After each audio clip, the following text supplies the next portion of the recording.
Leituras do livro da Bíblia. Dando seguimento às leituras do livro da Bíblia, no segundo livro de Samuel, capítulos 13, capítulo 14 e capítulo 15. Escutemo-nos e lemos juntos neste exato momento. 2 Samuel 13. Tamar é violentada por Anom. Aconteceu, depois disso, que Anom, filho de Davi, se enamorou de Tamar, irmã de Absalão, filho de Davi, que era muito bela. Anom se consumia de tal modo por Tamar, sua irmã, a ponto de ficar doente, pois ela era virgem e parecia-lhe impossível fazer-lhe o que quer que fosse. Ora, Anom tinha um amigo chamado Jonadab, filho de Semar, irmão de Davi, o qual era muito sagaz. Disse ele a Anom: Por que, ó príncipe, estás tão abatido todas as manhãs? Não o queres dizer? É que amo Tamar, respondeu Anom, a irmã de meu irmão Absalão. Jonadab disse-lhe: Deita em tua cama, e finge-te doente. Quando o teu pai vier ver-te, tu lhe dirás: Permite que Tamar venha dar-me de comer, preparando a comida diante de mim, a fim de que eu coma iguarias preparadas por sua mão. Anom deitou-se e fingiu que estava enfermo. Quando o rei veio visitá-lo, ele disse-lhe: Peço-te que minha irmã Tamar venha preparar à minha vista 2 pasteizinhos, para que eu coma de sua mão. Davi mandou dizer a Tamar, no palácio: Vai à casa de teu irmão Anom e prepara-lhe sua refeição. Tamar foi ter com o seu irmão Anom, que estava deitado, tomou farinha, amassou e fez os pastéis à sua vista. Depois de tê-los cozido, tomou a panela e despejou-a diante dele, mas Anom não quis comer, e disse: Manda sair todos daqui, e retiraram-se todos os que estavam junto dele. Anom disse então a Tamar: Traze o prato no meu quarto, para que eu coma de tua mão. Tamar tomou os pastéis que fizera e levou-os ao seu irmão no quarto. E quando ela os oferecia a Anom para que comesse, este segurou-a, dizendo: Vem, deita-te comigo, minha irmã. Não, meu irmão, disse-lhe ela. Aonde levaria eu o meu opróbrio? E tu serias olhado como um ímpio em Israel. É melhor que fales ao rei, ele não recusará dar-me a ti. Mas ele não quis dar-lhe ouvidos e, como era mais forte que ela, violentou-a e se deitou com ela. E logo a seguir Anom concebeu uma profunda aversão por ela, mais violenta do que o amor que antes lhe tivera. Levanta-te, disse-lhe ele, e vai-te. Não, meu irmão, respondeu ela. Chamou o seu servo e disse-lhe: Põe fora daqui esta moça que me está importunando, e fecha a porta atrás dela. Ela trazia um vestido comprido, como se vestiam outrora as donzelas filhas do rei. O servo expulsou-a, fechando a porta atrás dela. Tamar derramou então cinza sobre a cabeça, rasgou o seu longo vestido e, pondo a mão sobre a cabeça, afastou-se gritando. Seu irmão Absalão disse-lhe: Esteve realmente contigo Anom, teu irmão? Por agora, cala-te, minha irmã. O rei Davi soube de tudo o que se tinha passado, e inflamou-se com violência a sua cólera, mas não quis afligir seu filho Anom, pois o amava por ser o seu primogênito. Quanto a Absalão, este não disse a Anom uma só palavra, nem boa nem má, porque o odiava, por ter ele violado sua irmã Tamar. Absalão mata Anom. Passados 2 anos, Absalão tosqueava suas ovelhas em Baal-Razor, perto de Efraim, e convidou todos os filhos do rei. Veio ter com o rei e disse-lhe: Eis que se tosquiam as ovelhas de teu servo. O rei disse-lhe: Não, meu filho, não iremos todos, para não te sermos pesados. Malgrado instâncias de Absalão, o rei não quis ir, e o abençoou. Absalão replicou: Se tu não vens, deixa ao menos que venha conosco meu irmão Anom. Porque, disse Davi, iria ele contigo? Mas Absalão tanto insistiu que Davi deixou partir com ele Anom e todos os filhos do rei, e Absalão organizou um banquete real. Ora, Absalão dera aos seus criados a ordem seguinte: ouvi. Quando Anom tiver o coração alegre por causa do vinho, e eu vos disser, feri Anom, então vós o matareis. Os servos de Absalão fizeram a Anom conforme o seu senhor lhes ordenara. Então todos os filhos do rei se levantaram, montaram nas suas mulas e fugiram.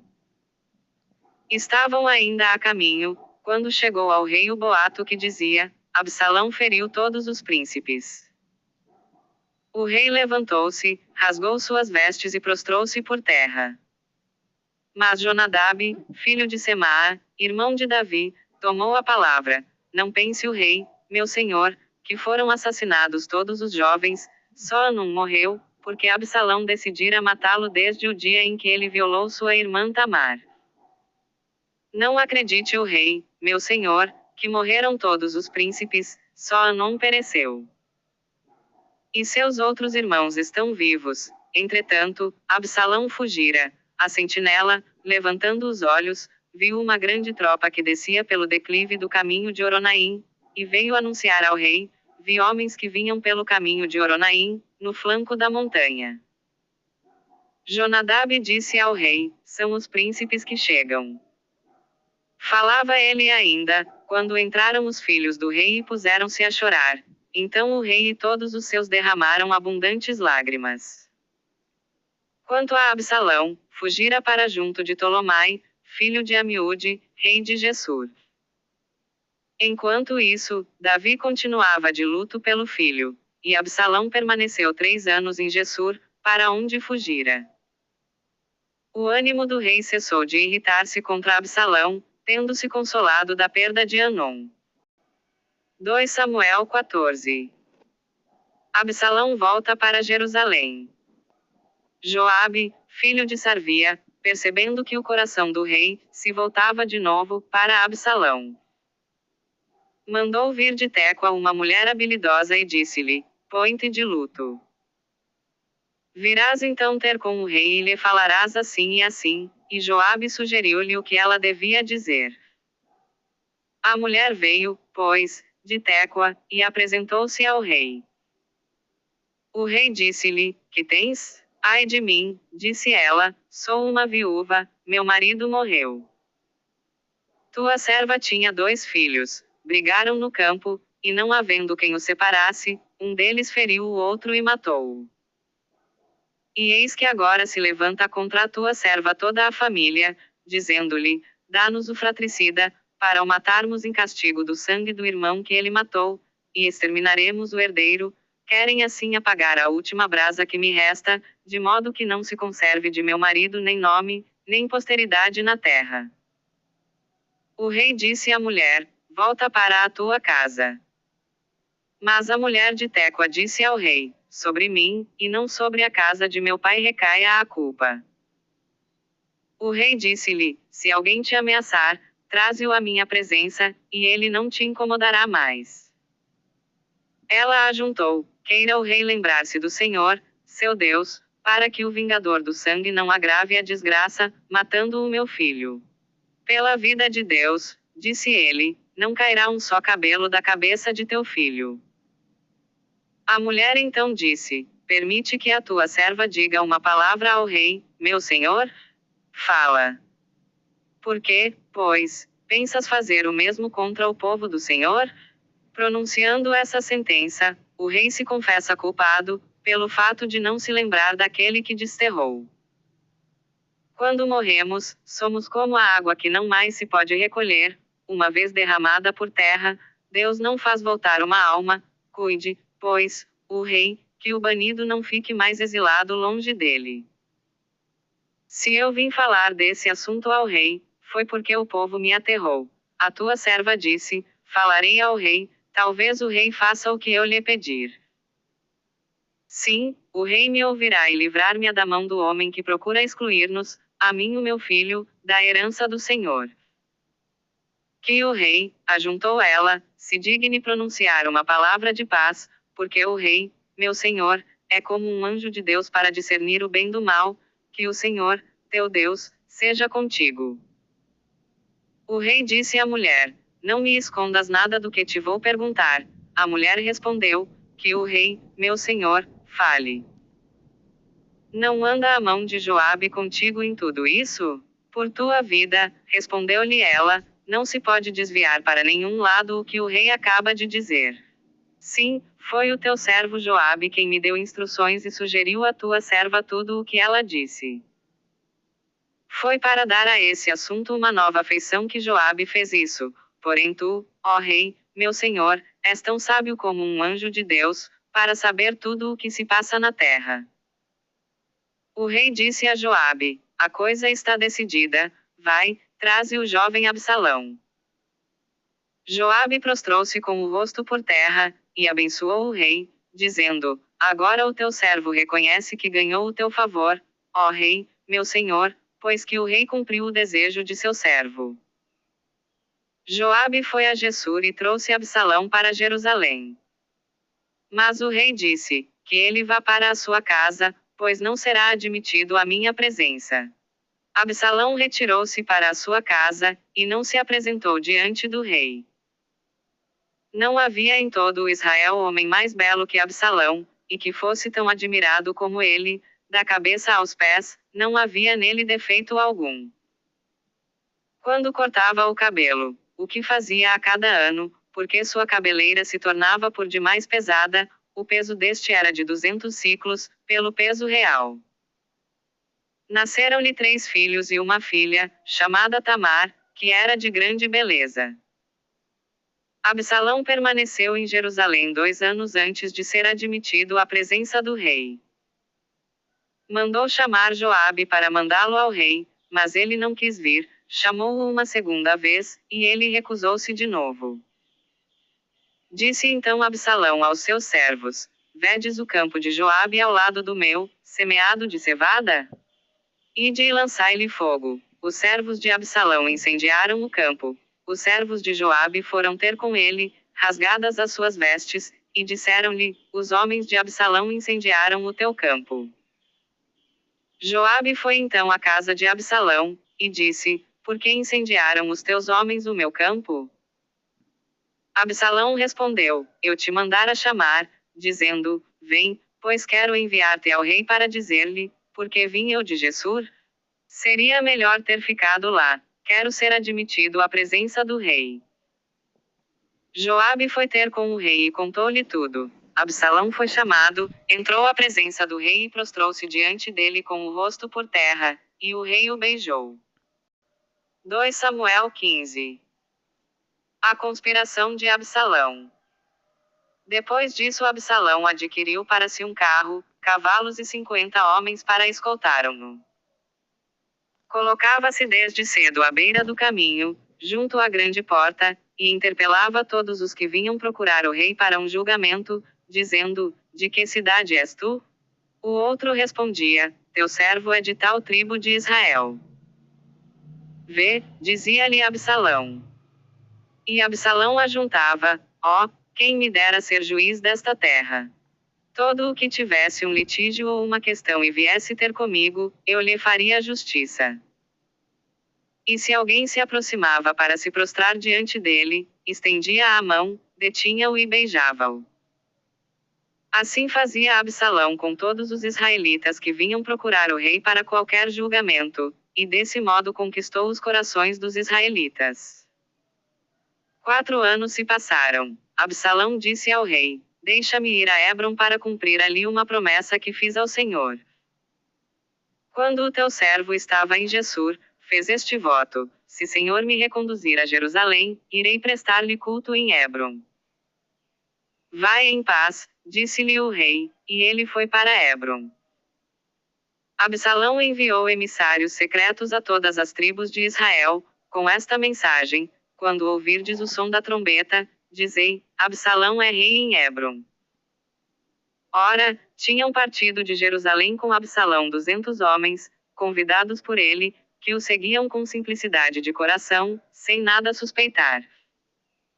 Enquanto oferecia os sacrifícios, Absalão mandou chamar também Aquitofel, Gilonita, conselheiro de Davi, à sua cidade de Giló, e assim a conjuração se fortificava e se tornava cada vez mais numerosa em torno de Absalão. A fuga de Davi. Vieram então anunciar a Davi: os israelitas aderem a Absalão. Davi disse então a todos os que estavam com ele em Jerusalém: Vamos, fujamos, porque não podemos de outro modo escapar a Absalão. Apressai-vos e parti, não suceda que ele nos surpreenda de repente, e nos inflija a ruína, passando a cidade ao fio da espada. Os servos do rei disseram-lhe: Faça-se como ordenar o rei, meu senhor. O rei partiu a pé com toda a sua família, mas deixou 10 concubinas para guardar o palácio. O rei saiu, pois, a pé com todos os seus servos, e se detiveram na última casa. Todo o seu exército desfilava ao seu lado. O rei disse a Etai, o geteu: Por que vens também tu conosco? Volta e fica com o novo rei, pois és um estrangeiro, e mesmo um exilado de tua terra. Chegaste ontem, e hoje vou fazer que andes errante conosco, não sabendo eu mesmo aonde vou? Volta, toma os teus contigo, e que o Senhor seja misericordioso e fiel para contigo. Mas Etai respondeu ao rei: Pela vida do Senhor, e pela vida do rei, meu senhor. Onde estiver o meu senhor e rei, ali estará também o teu servo, tanto para a morte como para a vida. Está bem, disse Davi, passa. E Etai, o geteu, desfilou com todos os seus homens e com toda a sua comitiva. E estando o rei junto do Cedron, enquanto desfilava o povo diante dele, tomando o caminho da oliveira do deserto, toda a terra chorava em alta voz. Veio também Sadoque com todos os seus levitas, trazendo a arca da aliança de Deus, depuseram-na, enquanto Abiatar subia, e até que tivesse passado todo o povo que tinha saído da cidade. Disse então o rei a Sadoque: Reconduza a arca de Deus à cidade. Se eu achar graça aos olhos do Senhor, ele me reconduzirá e me fará revê-la, bem como o lugar de sua habitação. Mas se disser que não quer mais saber de mim, eis-me aqui. O rei disse ainda a Sadoque: Vede, tu e Abiatar, voltai em paz para a cidade com Aquimaas, teu filho, e Jonatas, filho de Abiatar. Eu vou arrastar-me pelas campinas do deserto, esperando que me mandeis notícias. Sadoque e Abiatar reconduziram, pois, a arca de Deus para Jerusalém e lá ficaram. Davi subiu chorando o monte das oliveiras, cabeça coberta e descalço. Todo o povo que o acompanhava subia também chorando, com a cabeça coberta. Foi anunciado a Davi que Aquitofel estava também entre os conjurados de Absalão. Davi disse: Fazei que se frustrem, ó Senhor, meu Deus, os desígnios de Aquitofel. Ora, chegando Davi ao cume do monte, no lugar onde se adorava a Deus, veio-lhe ao encontro Cusai, o araquita, com a túnica em farrapos e a cabeça coberta de pó. Davi disse-lhe: Se vieres comigo, ser-me-ás pesado. Mas se voltares à cidade e disseres a Absalão: Eu quero ser, ó rei, teu servo, como fui outrora servo de teu pai. Terás lá contigo os sacerdotes Sadoque e Abiatar, a quem comunicarás tudo o que souberes no palácio real. Com eles estão os seus 2 filhos, Aquimaas, filho de Sadoque, e Jonatas, filho de Abiatar. E Cusai, amigo de Davi, voltou para a cidade, no momento em que Absalão fazia a sua entrada em Jerusalém. Amanhã, dando seguimento às leituras do livro da Bíblia, no livro do 2 Samuel, capítulo 16, capítulo 17 e capítulo 18. Paz e bênçãos a todos.